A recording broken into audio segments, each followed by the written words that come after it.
நீ நான் காதல் சிரியல் நெக்ஸ்ட் பிரேமோ என்ன மாதிரியான ட்விஸ்ட் ஆக்க போகுதுன்னு பார்க்கலாம். ராகவ் ரொம்பவே கோவமா சொல்ல, உடனே அப்படின்னா உனக்கு அவதான் முக்கியமா, நான் உனக்கு முக்கியம் கிடையாதான்னு சொல்லிட்டு கேட்டுட்டு இருக்காங்க. ஆமா, எனக்கு அவதான் முக்கியம், என்னுடைய பொண்டாட்டிய அபிதான் எனக்கு முக்கியம், வேற யாரும் எனக்கு முக்கியம் கிடையாதுன்னு சொல்றாங்க.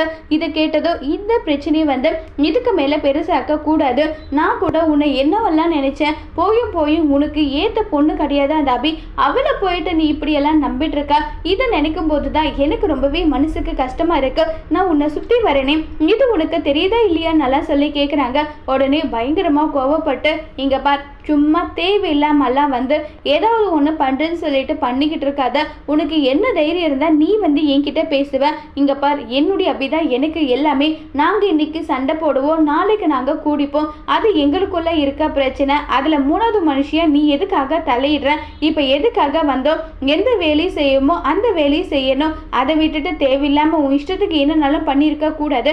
இப்போ என்ன மீட்டிங்காக வந்தோமா, அந்த மீட்டிங் வேலையை முடிஞ்சுதான் நான் கிளம்பி போகிறேன், என்ன நில்லு போக கூடாதுன்னு சொல்றதுக்கெல்லாம் உனக்கு என்ன ரைட்ஸ் இருக்குன்னு சொல்லி கேட்டுட்டு இருக்காங்க.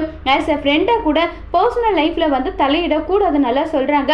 இதை கேட்டதும் ரொம்பவே கோவப்படுறாங்க லாவண்யாவுக்கு. ராகு கொடுத்த அடி போதுமா இல்லையாங்கிறத வரப்போற எபிசோட்ல வெயிட் பண்ணி பார்க்கலாம். தேங்க்யூ.